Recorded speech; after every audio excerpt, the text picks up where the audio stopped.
Disney has released the 5th episode of their Star Wars series, The Acolyte, which shows how the Jedi are put to the test when they confront a rising darkness. And I thought this episode was okay, but this review will contain spoilers for the episode overall, so if you don't want to have anything spoiled for you, then I suggest that you turn this video off now and go on to watch The Acolyte instead.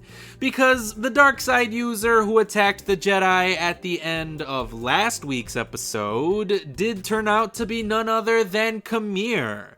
What a shock. May's bumbling apothecary friend also turned out to be her dark side master. Who would have guessed? Oh wait, me, because this reveal was probably one of the worst kept secrets in all of Star Wars history. And I'm not the smartest guy in the world. I don't expect the writing here to be prestigious or award-winning, but I was hoping that the writing would be better than this, because I don't want to be 2 steps ahead of the writers on any show that I watch. I want to enjoy the narrative and be surprised when surprising things are supposed to happen. But the writing in The Acolyte is painfully condescending, because it wants to hold my hand and treat me like I'm a 12-year-old. And I get that most 12-year-olds will probably enjoy this show, regardless of the quality of the writing, but that doesn't mean that Lucasfilm couldn't produce something that adults could enjoy as well. I mean, just think about the marketing for this show. I think everyone expected The Acolyte to be a darker and more mature Star Wars series, but that hasn't been the case at all. I mean, sure, I'm glad that the action in this episode was pretty cool, but decent action isn't enough to make up for how disappointing the rest of the show is. Plus, I couldn't suspend my disbelief while watching the action in this episode, since this bumbling oaf was the star of all of the action. His scenes don't come across as being badass or intimidating, they come across as being very unbelievable. As in, I don't believe that this dork would be able to handle a squad of Jedi on his own. Even if he does have a cool medal that can shorten out lightsabers and block others' use of the Force. But whatever, Qimir kills a bunch of Jedi because he's the most awesomest Sith who ever existed, I guess. So Daphne Keen was completely wasted in this series, and Yord never got the chance to redeem himself for being so annoying. And I'm sorry if you grew to care about any of these characters, because the writers just said, fuck it, they're all dead now.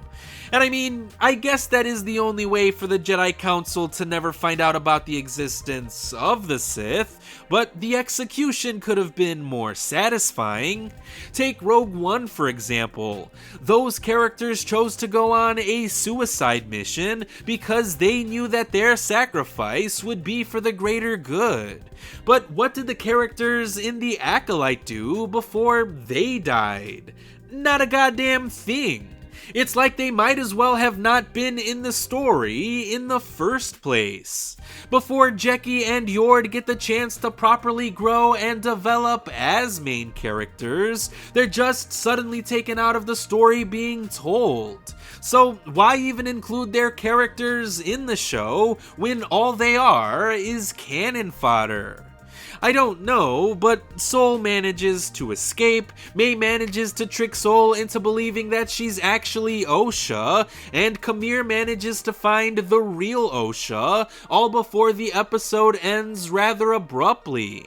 So I assume Qimir will try to convince Osha to be his new acolyte. May will convince Soul to tell her the truth behind whatever happened on the night that her entire witch coven died, and Soul will end up being killed before he can tell the Jedi Council about the Sith. And I've been right about everything else concerning the Acolyte so far, so I would be shocked to find out that the narrative doesn't head in this general direction, because that's how predictable the show has been.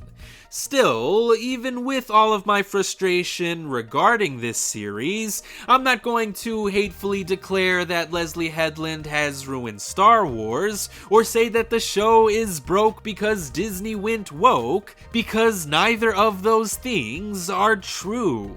Leslie Headland is the showrunner on a show that I don't like, and that's all there is to it. All I can do now is hope that her next project will be better, and that's it. Because why wouldn't I want her next project to be good?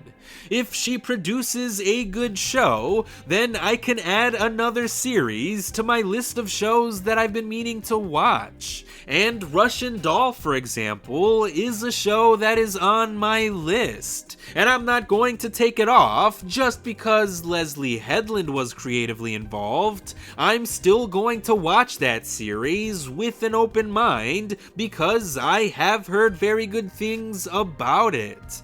But not everything is going to work for me, and that is okay.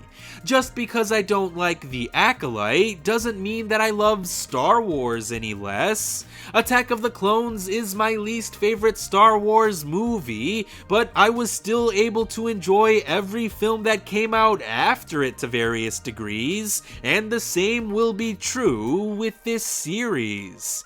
Disney has produced plenty of Star Wars projects that I do enjoy, and I will continue to enjoy those projects regardless of how I feel about The Acolyte.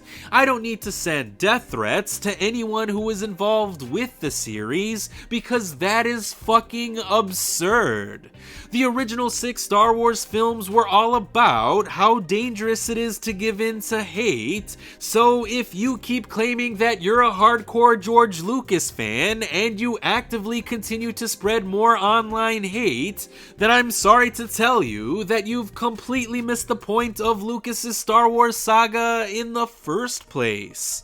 Because I may not like The Acolyte as a series, but that isn't going to stop me from enjoying Star Wars as a whole, or from being a fan of the creative people who are involved with the show, or from hoping that I will actually end up enjoying the next 3 episodes of the series. But I guess we'll see how good episode 6 of The Acolyte will actually turn out to be once it gets released on Tuesday evening.